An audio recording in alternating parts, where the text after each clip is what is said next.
Okay, so remember last episode how I was saying me and my sister got into this huge argument because she felt like after my father's passing that I didn't come and spend time with my mom quick enough or whatever, and I was hanging out with my ex-husband. So, if you haven't watched it, go back and watch it, episodes 1 through 5, and get yourself caught up. So this episode is gonna be how. Oh, and also remember how I stated how my ex-husband was in my ear. He was saying a lot of little nuggets and pointing out how my family don't care about me, how my mom don't care about me, and I started believing him. So in this episode, we discussed when I left my house or when I tried to move out my house. Okay. Welcome to Receive and Relate. If this is your first time here, hello, my name is Tara Walker. I am very glad that you clicked on this video for story time. If you are a returning subscriber, hey y'all, hey. So, so now by this time, I already told y'all last episode how he turned in from Dr. Jekyll and Mr. Hyde, right? Two different people, two different faces, two different tones, just completely different person. But I'm still hanging with this dude. I'm still, got over that day and whatever. Kept hanging with him and everything like that. And so again, like I said before, he's in my ear a lot about my mother and me being old enough that I now need to be on my own and come out anyway, which eventually was, I'm talking about move out the house, which eventually was going to be the decision anyway, but I wasn't really quite thinking about it that much yet. You know what I'm saying? Like eventually I figured out about maybe 24, because I'm 22 at the time. But he kind of convinced me. He didn't convince me. I mean, he didn't kind of. He did convince me to go ahead and move out my house. So,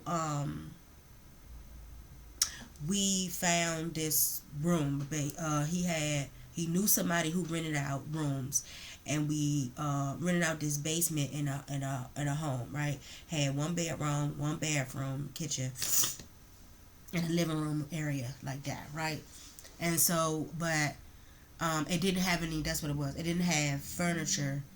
No, that's not true. It had a bed in the bedroom, but I wanted my own bed. So we went to my mother's house, right? And I don't think we called to see if she. No, we didn't. We didn't call to see if she was home or whatever. When we went, she wasn't there. And so I went and we went in my room and we attempted. Now we're literally like trying to carry out. Because I had to break we had to break my dresser and stuff like that down. But the first thing we tried to carry was my desk, which wasn't my desk wasn't that heavy. And man, my mother came home, y'all, and she seen us in that front yard like carrying pieces to the vehicle we was in, whatever vehicle was in, probably just my car. I don't even remember um if we like rented a U-Haul or anything like that. I don't think we did, but she seen us carrying, excuse me, pieces of my desk out. My mother went ballistic. I think that might have been the first time I ever seen her angry to that extent. Like she went from 0 to 100 like real quick. She was like, "What are you doing? What are you doing?" And I was like, "Mom, what does it look like I'm doing? I'm moving out. I'm getting my stuff." She was like, "This isn't your stuff. You ain't pay for this. This is under my roof. This I pay for this. Is if it's under my roof, I paid for it." And blah blah blah. And I was like so shocked because I was just like, "But it's me. It's your child. I've had this desk for years. I've had this. The bed was passed down from her. It was a hand me down from her. It wasn't like it was no brand new bed. The whole dresser set, the whole bed and dresser set. But she was not having it. When I tell y'all, man, that Bama was livid. And she was going in, and then she was looking at him like, and then you come in here, you trying to help her take it out, and so remember, I said, "Excuse me, I'm still trying to get over a cold." He was my friend or whatever at the time, so I'm taking up for him, and I'm like, "Why are you yelling at him? He just trying to help me." Da, da, da. And I was like, "Mom's mine. She's not yours. It's not yours. Put it back. Put it back." Like the way she was saying, "Put it back," I thought if we ain't put it back, she was gonna call the police and report it stolen. right? So then I just was like, man, fine, just come on, let's just put it back. And then we put it back. Excuse me, we put the furniture back, and I didn't speak to my mother. I don't think I spoke to her. No, matter of fact, I know I didn't. I didn't speak to her for weeks, months, weeks turned into days, right? Days turned into weeks, weeks turned into months. And I remember, was it the same year? So when we moved into the place, and it's ironically when we moved into the basement apartment, it was my dad's birthday, and I don't know why I remember that, but I just remember that, which would have been December 7th that year, 2001. And I remember, I didn't give her my address.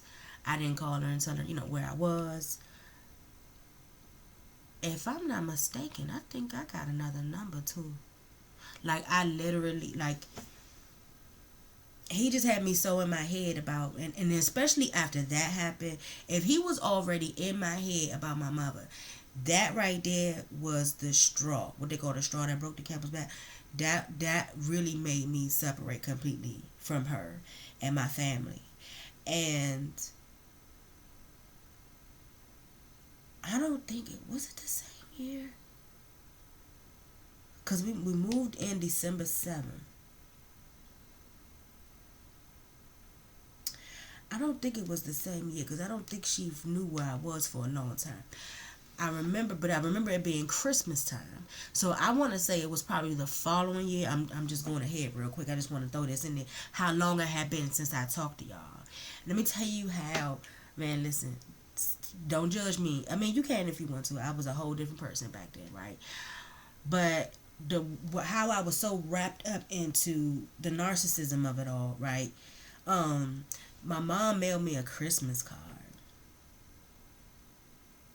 And I was so angry at the fact that she found out where I lived over her sending me a Christmas card. You see what I'm saying?